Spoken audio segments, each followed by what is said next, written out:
దేవునికి స్తోత్రం కలుగును గాక. మీ అందరికీ నా హృదయపూర్వకమైన వందనాలు.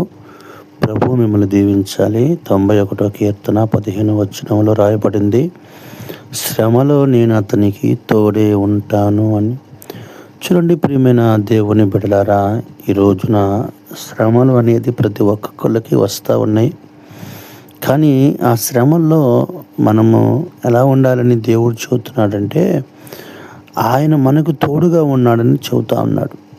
అది సమస్య, నీకు ఎంత పెద్ద సమస్య అయినా ఆయన తోడే ఉంటాడంట.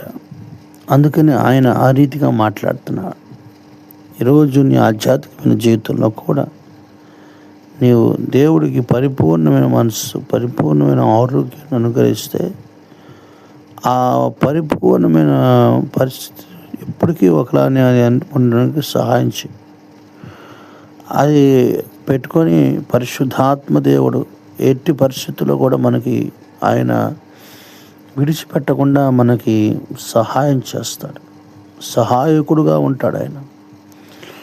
ఎవరు శ్రమల్లోనైనా సరే, ఎవరు ఇబ్బందుల్లోనైనా సరే దేవుడు తోడుగా ఉంటాడు. మన ప్రభువు సంతోషాలు, ఆనందాల్లో మాత్రమే కాదండి, శ్రమల్లో, కష్టాల్లో, కన్నీళ్ళలో కూడా ప్రభువు మనకు తోడుగా ఉంటాడు. ఆయన పేరు నజరేయుడైన యేసు. నీ జీవితంలో నీకు ఎదురవుతున్న ప్రతి శ్రమని ఆయన తీసివేయబోతున్నాడు. దేవునికి స్తోత్రం. బంధకాలన్నీ దేవుడు తొలగించబోతున్నాడు. దేవునికి స్తోత్రం కలుగునుగా. అంటాడు, శ్రమలలో, బాధల్లో, కష్టాల్లో నేను తోడే ఉంటాడు. ఆకాశమందున్న దేవుడు నీ కుమార్తెని పలకరించి పెంచాలని ఆలోచనతో ఉందనుకో. ప్రభువాని ఇవే నా ఆలోచన కర్తవని మన జీవితాల్లో మన ఆలోచన ప్రభువే ఉంటే మన శోధనలన్నీ, మన శ్రమలన్నీ ప్రభు తీసివేస్తాడు. ఈరోజు నువ్వు శోధించబడుతున్నావా? శ్రమల మధ్యలో ఉన్నావా? ఎవరి ద్వారా నువ్వు శోధించబడుతున్నా నా ప్రభు వాటిలో నుంచి నీకు విడుదల చేస్తానంటున్నాడు.